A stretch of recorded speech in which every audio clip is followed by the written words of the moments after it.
everybody, this is Joe. I'm here doing something just a little bit different. Because like we've told you, we've been trying to bring you some varied content. So what I'm going to do today is talk about some anime. If y'all like this, show us with your views and your likes and we'll do more.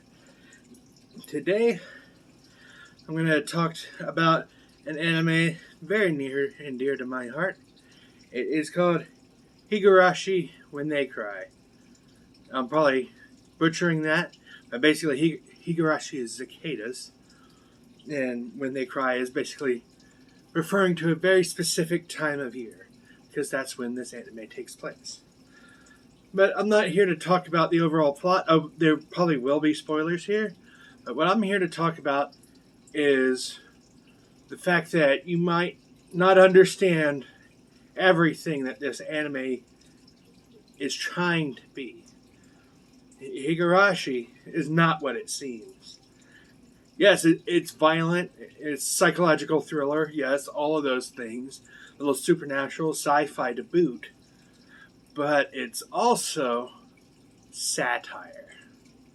Now I hear some of you naysayers out there shaking your heads already, because there's this misconception that satire has to be laugh out loud funny, because we in these modern era tend to think that satire and parody are the same thing.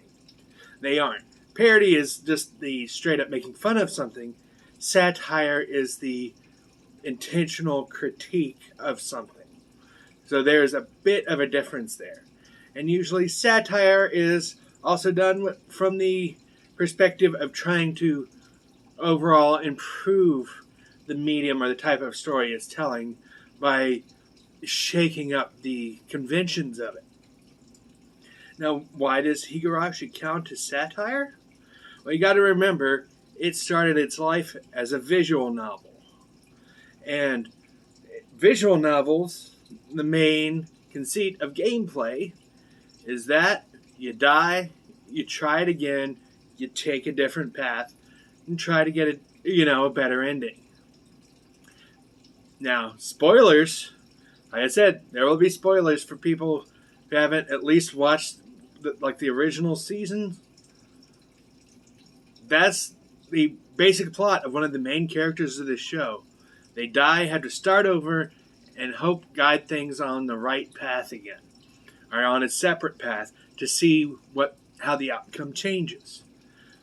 So this is deliberately satire, because it is showing, from a more realistic and character-based standpoint, how horrible of a life this would be.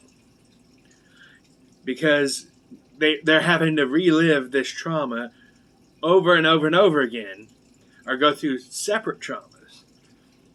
Now, if some of this sounds familiar, it's because some of these similar things and themes would be used in a later manga and anime, which I also hold very near and dear to my heart, Re:Zero. Now that is actually designed more to be a satire of isekai in and of itself. But since isekai tends to borrow elements from games, it kind of has some carryover unintentionally. You can see some of the parallels, and that's not a negative on either.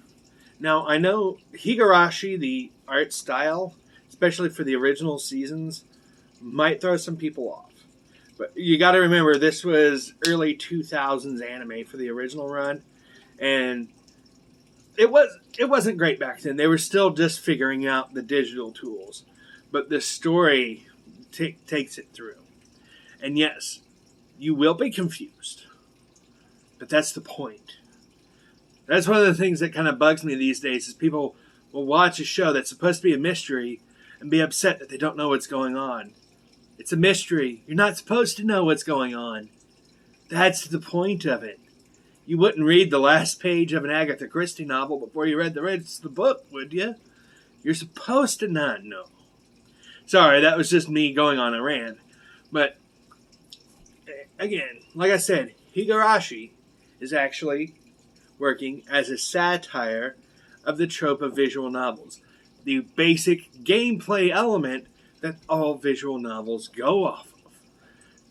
That is the core of the story of Higurashi. Again, you may disagree with me, but I see it, to me, it's blatant.